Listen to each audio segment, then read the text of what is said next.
ഇന്നത്തെ KPCC UDF നേതൃയോഗങ്ങളിൽ നിന്നും K Muraleedharan വിട്ടുനിൽക്കും.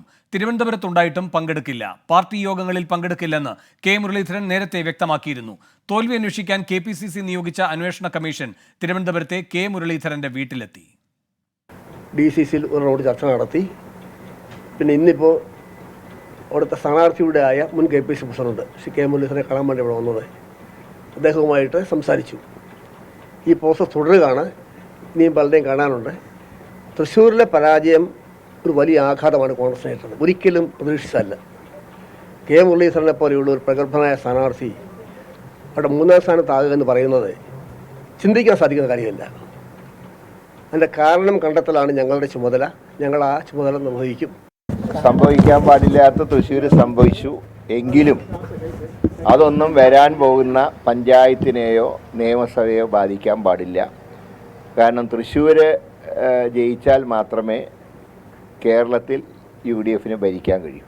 അതുകൊണ്ട് ഈ പാർലമെൻറ്റ് ഇലക്ഷനിൽ ഉണ്ടായിട്ടുള്ള കാര്യങ്ങൾ ആവർത്തിക്കാതെ നോക്കുകയും ലോക്കൽ ബോഡിയിലും അസംബ്ലിയിലും UDF തൃശ്ശൂർ ജില്ലയിൽ തിരിച്ചു വരാനും ഉള്ള ഇവരെടുക്കുന്ന ഏത് നിലപാടിനും എൻ്റെ പിന്തുണയുണ്ടാവും.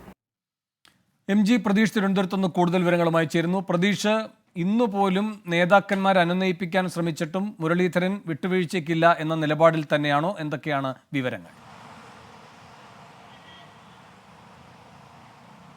വേണു, തീർച്ചയായും. കാരണം നേരത്തെ സ്വീകരിച്ച ഒരു നിലപാടിൽ ഉറച്ചു നിൽക്കുക തന്നെയാണ് കെ മുരളീധരൻ. ഇന്ന് തലസ്ഥാനത്തുണ്ടായിട്ടും KPCC നേതൃയോഗത്തിൽ പങ്കെടുക്കില്ല എന്നുള്ള നിലപാടിൽ തന്നെയാണ് മുരളീധരൻ ഇപ്പോൾ രാവിലെയും ഉള്ളത്. ഇതുമായി ബന്ധപ്പെട്ട ഇന്ന് അല്പസമയം മുമ്പ് മുരളീധരനോട് ചോദിക്കുമ്പോഴും അക്കാര്യത്തിൽ കൂടുതൽ ചർച്ചയുടെ ആവശ്യമില്ല എന്നതാണ് മുരളീധരൻ പ്രതികരണമായി നടത്തിയ കാര്യം. നേരത്തെ തന്നെ മുതിർന്ന നേതാക്കൾ മുരളീധരനെ അനുനയിപ്പിക്കാനുള്ള പല ശ്രമങ്ങൾ നടത്തിയെങ്കിലും ആ അനുനയ ശ്രമങ്ങൾക്ക് ഇതുവരെയും മുരളീധരൻ വഴങ്ങിയിട്ടില്ല. ഇതിന് പിന്നാലെയാണ് തൃശ്ശൂരിലെയും ആലത്തൂരിലെയും തെരഞ്ഞെടുപ്പ് തോൽവി പഠിക്കാൻ നിയോഗിച്ച 3 അംഗ അന്വേഷണ കമ്മീഷൻ കെ മുരളീധരന്റെ വീട്ടിലെത്തി കൂടിക്കാഴ്ച നടത്തിയത്. ഏകദേശം 3/4 മണിക്കൂറോളം ഈ കൂടിക്കാഴ്ച നീണ്ടു. ഈ തൃശ്ശൂരിലെ തെരഞ്ഞെടുപ്പ് തോൽവിയുമായി ബന്ധപ്പെട്ട മുരളീധരനുമായി സംസാരിച്ചുവെന്നതാണ് അന്വേഷണ കമ്മീഷൻ അംഗം KC ജോസഫ് പ്രതികരിച്ചത്. തൃശ്ശൂരിൽ UDFനേറ്റത് വലിയ ആഘാതമാണത്. കോൺഗ്രസിനെ സംബന്ധിച്ചും വലിയ തിരിച്ചടിയെന്നാണ് KC ജോസഫ് പ്രതികരിച്ചത്. അതിൽ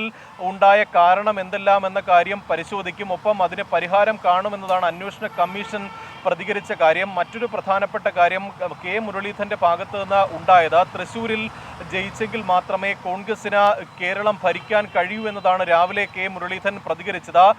ഒരിക്കലും സംഭവിക്കാൻ പാടില്ലാത്ത തോൽവിയായിരുന്നു തൃശ്ശൂരിൽ ഉണ്ടായത്. അതിൽ ഉണ്ടായ പാളിച്ചകൾ അല്ലെങ്കിൽ സംഘടനാ സംവിധാനത്തിൽ ഉണ്ടായ പ്രശ്നങ്ങൾ അന്വേഷണ കമ്മീഷൻ മുമ്പാകെ പറഞ്ഞുവെന്നും കെ മുരളീധരൻ പറഞ്ഞിട്ടുണ്ട്. പക്ഷേ ആരുടെയെങ്കിലും പേരെടുത്തുള്ള പരാമർശങ്ങൾ ഉണ്ടായോ എന്ന ചോദ്യത്തിന് താൻ ആരുടെയും തലയിൽ കുറ്റം കെട്ടിവയ്ക്കാൻ ആഗ്രഹിക്കുന്നില്ല എന്നൊരു നിലപാടാണ് കെ മുരളീധരൻ പ്രതികരിച്ചത്. എന്തായാലും ഇപ്പോൾ അല്പസമയത്തിനകം തന്നെ KPCC നേതൃയോഗം KPCC ആസ്ഥാനത്ത് ചേരുന്നുണ്ട്. ആ യോഗത്തിൽ മുരളീധരൻ പങ്കെടുക്കില്ല.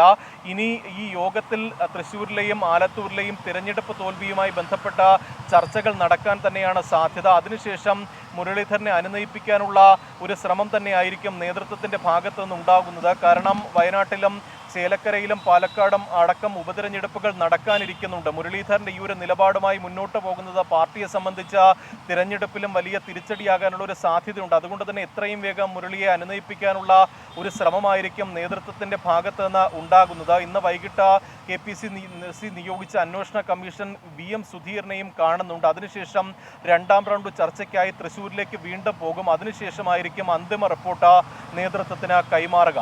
വേണോ? ശരി, MG പ്രതീഷാണ് തിരുവനന്തപുരത്ത് നിന്ന് വിവരങ്ങൾ നൽകിയത്.